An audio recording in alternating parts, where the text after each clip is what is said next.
प्रश्नावली 15.1 स्टार्ट करने से पहले इस चैप्टर की जो बेसिक जानकारियां होती है वो जान लेते हैं। तो चलिए जान लेते हैं पहले त्रिभुज की सर्वांग समता। ठीक है, तो पहले हम लोग जानते हैं सर्वांग समता आखिर किसको कहते हैं। ठीक है ना, इस चैप्टर में वही है। तो देखो, सर्वांग समता मतलब होता है दो आकृति के बीच जब तुलना करते हैं और दोनों का साइज लेंथ सब कुछ बराबर हो तो उन दोनों आकृति को कहेंगे कि वो एक दूसरे के सर्वांग सम है। ठीक है, कहने का मतलब यह है कि दो आकृति जो एक ही आकार एवं एक ही माप की होती हो दोनों सर्वांग समता कहलाती है। ठीक ना, सर्वांग समता कहलाती है। जैसे यहाँ देखो फिगर दिया गया है, एक फिगर 1 है और फिगर 2 है। ठीक है, तो ये दोनों आकृति जब इसको एक के ऊपर एक रखेंगे तो दोनों एक दूसरे को पूरी तरीके से ढक लेगा। ठीक ना, तो कहेंगे कि सेम साइज, अरे सेम ही चीज है। 5 रुपए का अगर हम यहाँ सिक्का ले लेंगे, ये भी 5 रुपए का सिक्का रहेगा, तो दोनों का साइज तो सेम ना रहता है। तो हम कहेंगे दोनों दोनों जो आकृति है या दोनों जो सिक्का है बराबर है, सेम है। ठीक ना, सेम साइज का है। तो जब भी सेम साइज का रहे, सेम आकार का रहे, तो उसी को ही सर्वांग समता कहते हैं। आई होप समझ में आ गई होगी। कोई भी आकृति हो सकती है। ठीक ना, अगर हम दो पेन ही ले रहे हैं, ठीक ना, सेम तरह का पेन ले रहे हैं, देखो ये दोनों पेन सेम तरह का है, तो हम कह सकते हैं कि दोनों आपस में सर्वांग समता है। ठीक ना, दोनों आपस में सर्वांग सम है। ठीक है, तो देखो इसका संकेत होता है इस तरह का, बराबर दे देंगे ऐसे और एक गोल जैसा समरूप। ये जो साइन है इसको बोलते हैं समरूप। ठीक ना, इसको क्या बोलते हैं? समरूप। शायद आप लोग जानते ही होंगे कि समरूप उसको बोलते हैं कि कोई त्रिभुज ले रहे हैं। ठीक ना, देखो सेम है, दोनों त्रिभुज है, लेकिन एक बड़ा है एक छोटा है, तो इसको बोलेंगे समरूप, मतलब एक दूसरे के समरूप है। ठीक है, लेकिन इसको बोलते हैं सर्वांग समता जब नीचे में बराबर दे देंगे, मतलब एकदम एक दूसरे के एकदम बराबर है। ठीक है, अब सर्वांग समता आपकी किताब में बहुत सारा दिया है, आपके 2-3 गो जो दिया गया है वो ही हम जानेंगे। बहुत तरह का होता है सर्वांग समता। तो देखो पहला जो टॉपिक बनता है रेखाखंडों में सर्वांग समता। तो यहाँ पे देख रहा है ए बी एक रेखा है और सी डी एक रेखा है। देखो दोनों की लेंथ अगर तो हम मान ले 4 है, ठीक ना, 4 सेंटीमीटर है, ये भी 4 सेंटीमीटर है, तो क्या होगा, ये एक के ऊपर एक रखेंगे तो एक दूसरे को ढक लेगा ना। तो हम यहाँ पे कह सकते हैं क्या कि ए बी जो रेखाखंड है वह सर्वांगसम है। इस तरह सर्वांगसम है किसके? सीधी रेखा के, सीधी रेखाखंड के। लेकिन यहाँ पे जब देख रहे हैं ई एफ और जी एच दोनों आपस में क्या है, बराबर नहीं है। एक लंबा है एक कम लंबा है, ठीक ना, छोटा है मतलब, तो यहाँ पे फॉलो नहीं करेगा। हम नहीं कहेंगे कि ये सर्वांगसम है। ठीक ना, समझ में आ रही है? सर्वांगसम का संकेत इस तरह का होता है।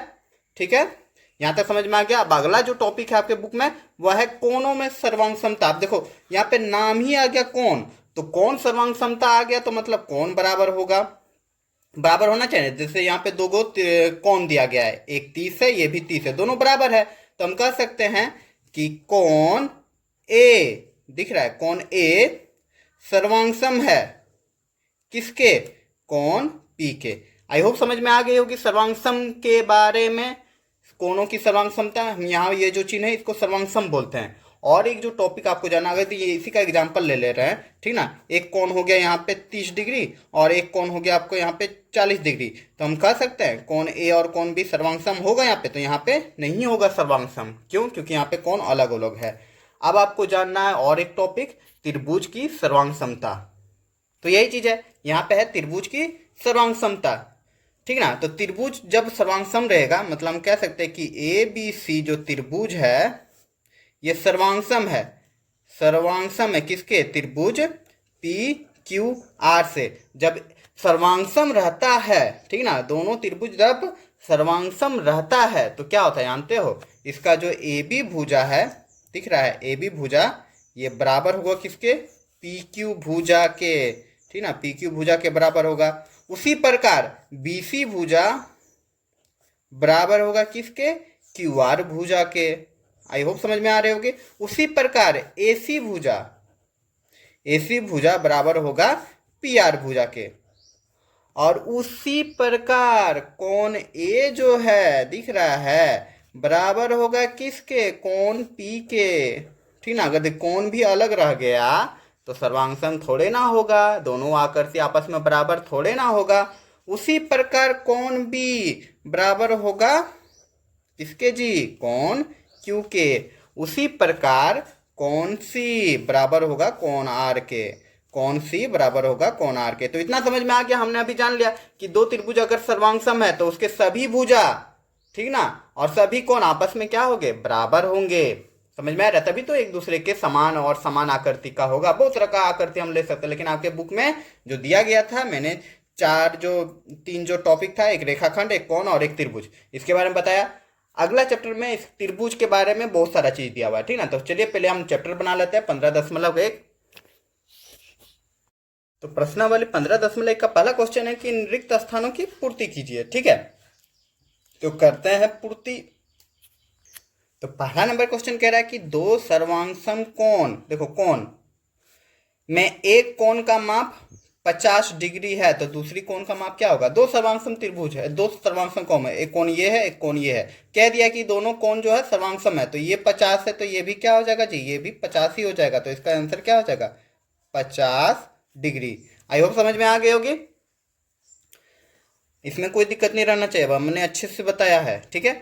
अब दूसरा नंबर क्वेश्चन है कि त्रिभुज एबीसी में बीसी की लंबाई 5 है, तो सर्वांगसम त्रिभुज एल एम एन की संगत एम एन की लंबाई क्या हो जाएगा। देखो ए बी सी हम यहीं पे बना रहे हैं, ठीक ना। ए बी सी एक त्रिभुज है, देखो ए बी सी ये त्रिभुज है।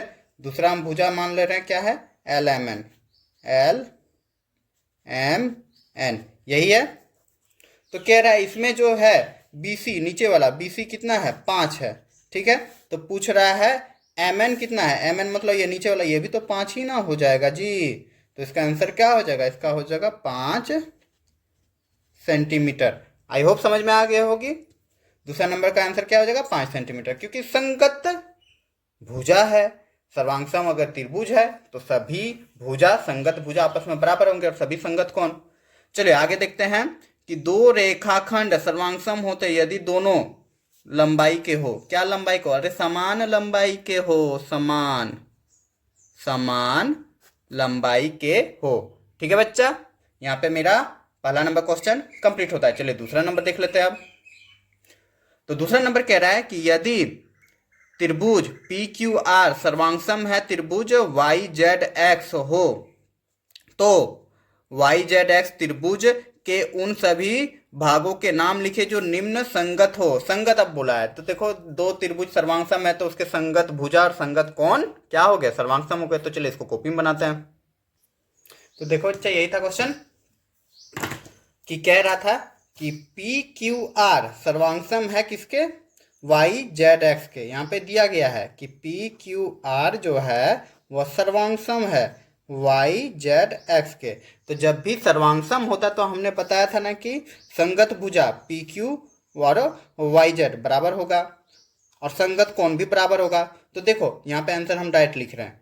कह रहा है कि यहाँ पे कह रहा है कि उन सभी भागों के नाम लिखिए जो निम्न के संगत हो। तो कोण क्यू के संगत कौन हो जाएगा, कोण क्यू के संगत होगा कोण जेड होगा ना। तो इसका आंसर हो जाएगा कोण जेड। आई होप समझ में आ गई होगी, क्योंकि दो त्रिभुज सर्वांगसम है तो इसके बीच बोला है संगत भागों के नाम लिखे हैं, ठीक ना। तो उसी प्रकार देखो क्यू आर है, क्यू आर कहाँ है जी, नीचे है क्यू आर, तो इसका संगत भाग क्या हो जाएगा, जेड एक्स हो जाएगा। तो हम लिख देंगे जेड एक्स, ठीक ना, रेखाखंड जेड एक्स। उसी प्रकार यहाँ देख रहे कोण आर, कोण आर कहाँ है जी, यहाँ पे है कोण आर। तो कोण आर का संगत कोण क्या हो जाएगा, कोण एक्स हो जाएगा, ठीक है मेरा बच्चा। अगला जो है वह है पी आर। हाँ जी पी आर किधर है, पी आर, ठीक है। तो क्या हो जाएगा, वाई एक्स हो जाएगा, ठीक है, वाई एक्स।